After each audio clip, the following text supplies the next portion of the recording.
Hola queridos amigos, muy buenos días, muy feliz martes para cada uno de ustedes.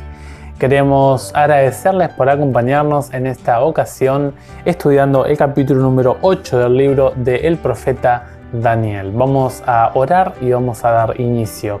Si no te has suscrito antes de orar, quiero pedirte que te suscribas, que también dejes un me gusta, algún comentario y que compartan el video con sus amigos, en sus redes.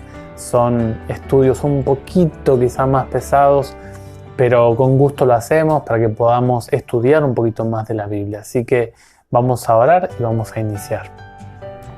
Querido Padre que moras en el cielo, gracias te damos por acompañarnos en esta ocasión. Tenemos por delante un capítulo desafiante, Señor, y solo te pedimos que nos ayudes a entenderlo, a poder disfrutarlo, a poder contemplarlo. Y gracias porque tú nos enseñas el verdadero evangelio, pese a que ha sido tratado ha sido distorsionado a lo largo de la historia. Tú nos has permitido encontrarnos con Él y disfrutamos de la salvación que hay en Cristo Jesús. Oramos en el nombre de Jesús. Amén. El capítulo número 8 de el profeta Daniel va dejando algunos elementos interesantes el capítulo. Primeramente, el idioma que predomina en este capítulo. El idioma que predomina no es el arameo, sino que es el hebreo. Vimos de que están relacionadas las diferentes cadenas proféticas, capítulo 2, capítulo 7, capítulo 8 y 9 y capítulo 10 al 12. Son 4 cadenas proféticas que están totalmente conectadas internamente entre ellas. Y en este capítulo específicamente habla, y el capítulo de ayer que vimos, el capítulo 7, vimos de que Dios le habla específicamente a su pueblo. Dios instruye a su pueblo acerca de un poder, del levantamiento de un poder que iba a tratar de derrocar la verdad por el suelo. Es interesante otro elemento de este capítulo, que no hay bestias salvajes aquí. No se presentan bestias inmundas, sino todo lo contrario. Son alimentos limpios y también, animales limpios y también domésticos. Es interesante que si hurgamos un poquito en el capítulo de hoy, vamos a encontrar muchos elementos o descripciones que hacen alusión al santuario. Y específicamente, y este otro elemento del capítulo nos llama la atención del día de expiación. El capítulo de hoy tiene en sí un carnero y un macho cabrío, y luego la actividad de un cuerno pequeño que primeramente va hacia un sentido horizontal y luego hacia un sentido vertical. Es interesante que estos dos animales estaban unidos, aparecían exclusivamente juntos en un servicio que era el servicio anual del santuario terrenal. Nosotros vamos a ver de que ustedes al leer el capítulo de hoy vamos a encontrar a un carnero. Un carnero es el macho de la oveja. Y este carnero está conectado con el oso y con la plata de Daniel 2. No aparece Babilonia acá. Ya vemos de que Babilonia en el capítulo 8 es erradicada de la profecía, ya no está más. Dios ahora lo que quiere hacer es extenderse en la historia. Y aquí vemos de que la Biblia hace un fuerte hincapié en un análisis historicista del estudio de las profecías. Tenemos que estudiar las profecías bíblicas a la luz de la historia. Eso es muy importante, o sea, estudiamos la Biblia y luego tratamos de ubicar en la historia lo que la Biblia describe. Es interesante que luego aparece un macho cabrío, o acá en Argentina le llamamos un chivo, que es el macho de la cabra. Y este macho cabrío está conectado con el leopardo en el capítulo 7 y con el bronce en el capítulo número 2 del libro de Daniel. Si investigamos un poquito, este cuerno pequeño, como dijimos anteriormente, tiene dos fases o dos periodos de actividad. El primero es el terrenal, que tiene que ver más una expansión horizontal y también militar. Habla en el versículo 9 esto. Y específicamente aquí nos está presentando el apogeo de la Roma imperial, que habla acerca de Daniel 7, la bestia terrible, espantosa, con dientes de hierro, uñas de hierro, que desmenuzaba todo. Y también en Daniel 2 nos presenta las piernas de hierro, que habla acerca de la Roma imperial. Pero luego en los versículos 10, 11 y 12 vamos a ver de que hace un cambio este cuerno pequeño. Ya no se mete con lo horizontal, con lo militar, con lo terrenal. Ahora se va a involucrar con lo vertical, con lo celestial y con lo espiritual. O sea, este poder toma ahora un rol y se inmiscuye en los asuntos espirituales de Dios. ¿Cuáles son los ataques verticales o cuáles son los elementos de este ataque vertical que describe el capítulo de hoy? Es un ataque espiritual y teológico en contra del príncipe.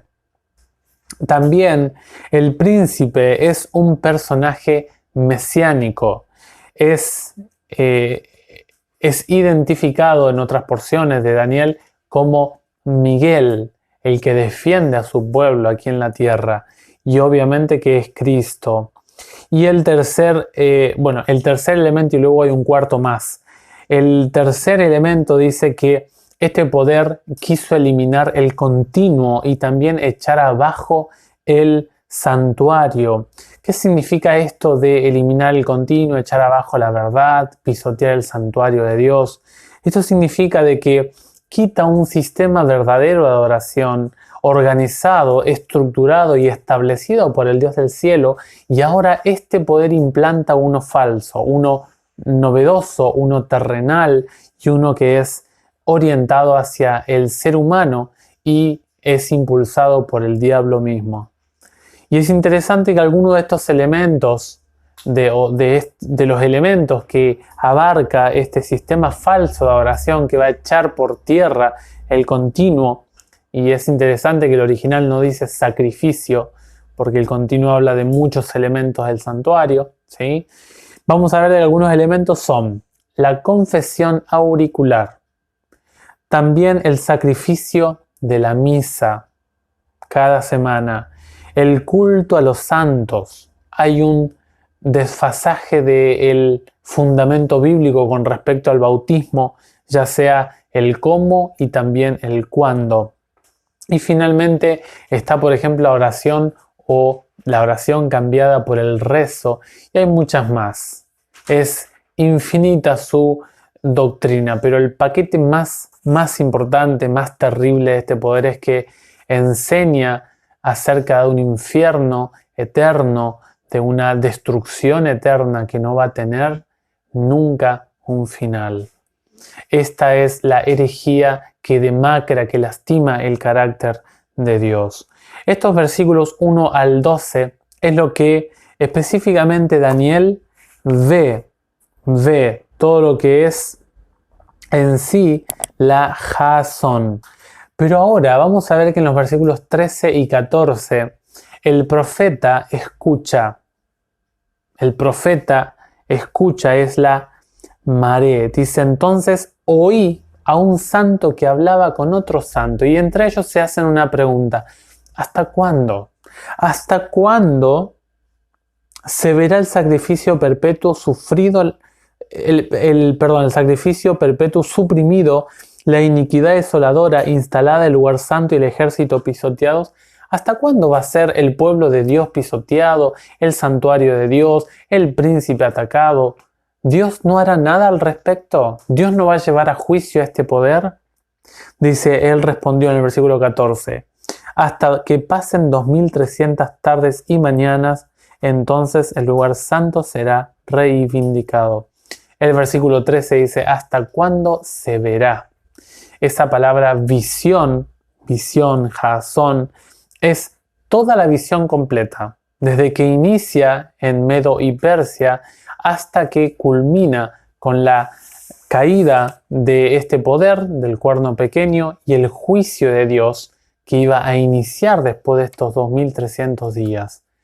Si nosotros analizamos el capítulo 8 de Daniel, nos quedamos incompletos, porque luego dice la Biblia que el ángel le explica a Daniel quién es el carnero, quién es el macho cabrío, explica algunos elementos del cuerno pequeño, pero finalmente dice en el versículo 26, la visión de las tardes y las mañanas, tal como ha sido expuesta, es verdad. En cuanto a ti, Daniel, oculta la visión porque es para días lejanos. O sea que en este versículo lo que Daniel no entiende es la maré, lo que escuchó. Lo que escuchó en los versículos 13 y 14 Daniel no entendió, porque el ángel en los otros versículos, si ustedes miran en el versículo 17 hasta el versículo 25, el ángel explica acerca del cuerno pequeño, de Grecia, de Medo-Persia, de todo el alcance político que van a tener estos poderes y también religioso del cuerno pequeño. Hay un aspecto allí que simplemente les digo esto: si el cuerno pequeño, hoy en día el mundo protestante está hablando de que es Antíoco Epífanes IV. ¿Y de dónde se saca esto? Bueno, se saca del versículo 8 y el versículo 9. Dice allí el versículo 8, el chivo se engrandeció enormemente, pero una vez que se hizo fuerte, el cuerno grande se quebró y 4 cuernos imponentes se elevaron en lugar de él hacia los 4 vientos del cielo. Aquí está hablando acerca de la división del imperio o la potencia griega. El norte Lisímaco, el occidente Casandro, el este Seleuco y el sur, que es Egipto, los Ptolomeos. Finalmente, cuando Alejandro Magno muere, el gobierno de Alejandro Magno se fractura y se divide en las cuatro secciones que acabamos de nombrar. ¿Cuáles son las que quedan? Bueno, los Seleucos y también los Ptolomeos. Los Seleucos, allí viene Antíoco Epífanes, que es un hombre muy malvado que se levantó allí por el 167 al 164 antes de Cristo y hace una serie de cosas, trata de implantar un nuevo sistema, pero hay varios argumentos que no son o no encajan con Antíoco Epífanes. Solamente les digo les voy a dejar aquí un cuadrito para que ustedes tengan. No encaja partiendo solamente del original. Tenemos cuernos y tenemos tenemos vientos. Estas dos palabras, cuernos es femenino y vientos es masculino. Y es interesante que en el versículo 9 dice de uno de ellos, no dice de ellas, de los cuernos, sino que de ellos, masculino, tiene que salir de los vientos. O sea, este cuerno pequeño no puede ser un poder griego. Además de eso, y creo que además de este argumento lingüístico, gramatical del hebreo, también el versículo 26 nos da la pauta de que este poder tiene que llegar hasta nuestros días. ¿Existe Antíoco Epífanes? Dice la Biblia que este cuerno pequeño se engrandeció más que el carnero y que el macho cabrío. ¿Se engrandeció más Antíoco Epífanes con respecto a Medo-Persia y a Grecia? Hoy en día, ¿está Antíoco Epífanes? Por lo tanto, si es hasta el tiempo del fin, tiene que ser un poder que se mantenga hasta el día de hoy. Queridos amigos, en la historia del Evangelio ha habido un sistema que se ha opuesto a Dios, que se ha levantado para distorsionar la verdad bíblica, ha implantado un nuevo sistema de adoración que es falso, que derroca, que destruye todos los elementos centrales del Evangelio en la persona del Señor Jesús. Por eso, querido amigo, querida amiga, si usted pertenece a este sistema, tenga cuidado, porque la Biblia dice, salid de ella, pueblo mío, haciendo alusión a Babilonia, allí en Apocalipsis 18:4. Por lo tanto, querido amigo, querida amiga, sea consciente, investigue si usted está promoviendo en sus creencias matices o elementos de este gran sistema que estamos hablando, que luego de la Roma imperial tiene que ser un poder romano que no es otro que el sistema papal. Que el Señor les bendiga ricamente, que nos ayude a seguir estudiando de la Biblia. Fuerte abrazo a la distancia y nos vemos en el siguiente videíto.